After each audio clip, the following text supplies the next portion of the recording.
जब बॉलीवुड के महान डायरेक्टर्स का नाम लिया जाएगा तो एक नाम उस लिस्ट में राज खोसला का भी होगा। एक ऐसे इंसान जो डायरेक्टर के साथ साथ प्रोड्यूसर भी थे और स्क्रीन राइटर भी थे। एक ऐसे इंसान जिन्होंने बॉलीवुड में मिस्ट्री मूवीज का चलन शुरू किया था।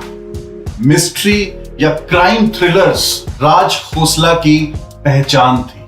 फिल्म्स लाइक CID, मेरा साया, वो कौन थी, ये कुछ ऐसी फिल्में हैं जो अपने जॉनर में पाथ ब्रेकिंग है। इन्हीं राज खोसला साहब ने एक बार अपने आप को सरेआम चप्पल से पीटा था।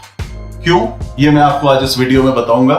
मेरा नाम है राहुल और ये है 70mm विद राहुल। ये किस्सा है फिल्म वो कौन थी का। ये फिल्म 1964 में रिलीज हुई थी। ये एक मिस्ट्री थ्रिलर थी। इस फिल्म में थी Sadhana ji, Prem Chopra and of course film के हीरो मनोज कुमार। इस फिल्म में म्यूजिक दे रहे थे मदन मोहन जी। अब ये जो किस्सा है ये इस फिल्म के एक सुपर डुपर हिट गाने को लेकर है। यूं तो इस फिल्म का हर गाना एक से बढ़कर एक है, लेकिन ये जो गाना था ये मदन मोहन जी का फेवरेट था। और जब उन्होंने इस गाने की धुन फिल्म के डायरेक्टर राज खोसला साहब को सुनाई तो राज खोसला साहब ने इस धुन को रिजेक्ट कर दिया। उन्होंने कहा कि ये धुन मुझे बिल्कुल पसंद नहीं है और मैं इस धुन को इस फिल्म में नहीं लूंगा। मदन मोहन जी बहुत ही ज्यादा डिसअपॉइंट हो गए। वो इतने ज्यादा दुखी हुए कि वो सीधा फिल्म के एक्टर या हीरो मनोज कुमार साहब के पास पहुंचे और बोले कि मनोज जी, एक बहुत ही अच्छी धुन है, मुझे पूरा विश्वास है कि यह धुन सुपर हिट होगी, लेकिन राज खोसला को ऐसा नहीं लगता। अब आप ही बताइए मैं क्या करूं। मनोज कुमार साहब जो खुद एक बेहतरीन एक्टर होने के साथ साथ बाद में जाकर बेहतरीन डायरेक्टर भी बने, बेहतरीन प्रोड्यूसर भी बने, बेहतरीन स्टोरी राइटर भी बने, उनको धुन की या म्यूजिक की बहुत ही तगड़ी पहचान थी। मनोज कुमार साहब ने मदन मोहन जी से कहा मुझे ये धुन सुनाइए। जब मदन मोहन जी ने मनोज कुमार साहब को वो धुन सुनाई तो मनोज कुमार साहब को पूरा विश्वास हो गया कि ये गाना सुपर हिट बनेगा। मनोज कुमार साहब राज खोसला के पास गए और कहा कि ये धुन मैंने सुनी है, ये बहुत ही अच्छी धुन है और इसे आप जरा ध्यान से सुनिए। मुझे लगता है कि इस धुन को हमें अपनी फिल्म में शामिल करना चाहिए। मनोज कुमार साहब के इंसिस्ट करने की वजह से राज खोसला साहब ने कहा कि ठीक है, धुन सुनाइए। मदन मोहन जी जो मनोज कुमार साहब के साथ गए थे राज खोसला के पास, उन्होंने वो धुन वापस प्ले की।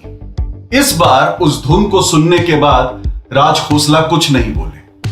वो चुपचाप उठे और कमरे से बाहर चले गए। जब राज खोसला कमरे में वापस आए तो उनके हाथ में उनकी चप्पल थी। उस चप्पल से राज खोसला साहब अपने आप को पीटने लग गए। ऐसा देख के मनोज कुमार साहब और मदन मोहन जी परेशान हो गए और बोले खोसला साहब ये क्या कर रहे हैं। तो राज खोसला साहब रुके और कहा कि लानत है मुझ पे, इतनी अच्छी धुन मैं क्यों नहीं पहचान पाया।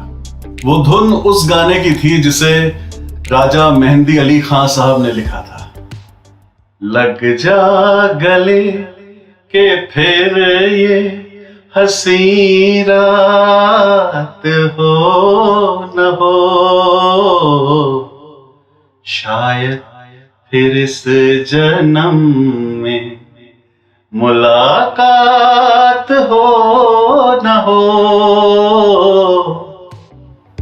लता मंगेशकर एंड मदन मोहन जी का ये एक आइकॉनिक क्रिएशन है।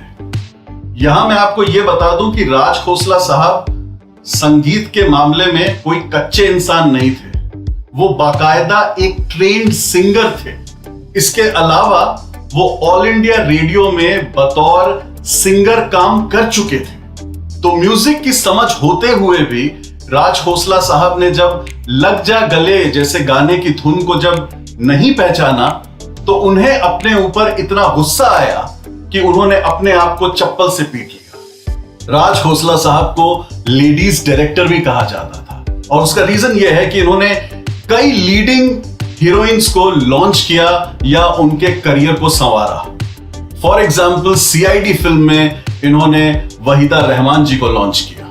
वो कौन थी जिस फिल्म के बारे में हमने अभी बात की, उसमें इन्होंने साधना जी की वो मिस्ट्री गर्ल वाली इमेज बनाई और वो इमेज इतनी पॉपुलर हुई कि आगे कई और फिल्मों में वो रिपीट की गई। फॉर एग्जाम्पल मेरा साया एंड अनीता। राज खोसला साहब ने दो बदन नाम की फिल्म बनाई थी 1966 में, जिसमें सिमी गरेवाल को बेस्ट सपोर्टिंग एक्ट्रेस का फिल्म फेयर अवार्ड मिला था। 1969 में इन्होंने दो रास्ते बनाई, जिसकी वजह से मुमताज घर घर में पॉपुलर हो गई। और शायद राज खोसला साहब को लेडीज डायरेक्टर इसलिए कहा जाता था क्योंकि 1978 में इन्हीं की फिल्म मैं तुलसी तेरे आंगन की में काम करने के बाद नूतन जी को अपना फिल्म फेयर अवार्ड मिला। ऐसा नहीं है कि राज खोसला साहब सिर्फ ब्लैक एंड व्हाइट फिल्में बनाना जानते थे। उन्होंने 1980 में एक सुपर डुपर हिट फिल्म बनाई विथ अमिताभ बच्चन और ऑफ कोर्स उनके साथ थे शत्रुघ्न सिन्हा, जीनत अमान, दोस्ताना। सैडली दोस्ताना राज खोसला साहब की आखिरी हिट फिल्म थी। उसके बाद राज खोसला साहब की एक फिल्म आई सनी, स्टारिंग सनी देओल, जिसने बॉक्स ऑफिस पे काफी एवरेज बिजनेस किया। उसके बाद वो वक्त शुरू हुआ जब राज खोसला साहब ने फिल्में तो बनाई लेकिन फिल्में चली नहीं और धीरे धीरे राज खोसला साहब ने शराब की तरफ रुख कर लिया। 9 जून 1991 को राज खोसला साहब की डेथ हो गई। अपने आखिरी कुछ समय में राज खोसला साहब फिल्म इंडस्ट्री से बिल्कुल अलग हो चुके थे और इस महान फिल्म मेकर को कोई बेस्ट डायरेक्टर का फिल्म फेयर अवार्ड नहीं मिला। उनको एक फिल्म फेयर अवार्ड मिला बतौर प्रोड्यूसर फॉर द मूवी मैं तुलसी तेरे आंगन की। अगर आपकी कोई फेवरेट राज खोसला फिल्म है जिसके बारे में आप मुझसे बात करना चाहते हैं तो नीचे कमेंट बॉक्स में जरूर लिखिए। अगर आप नए हैं इस चैनल पर तो डू सब्सक्राइब। बॉलीवुड की कुछ ऐसी अलग अनसुनी कहानियां मैं यहां पे सुनाता हूं। मेरा नाम है राहुल। मैं आपको जल्द मिलूंगा इन अ न्यू वीडियो। टाटा।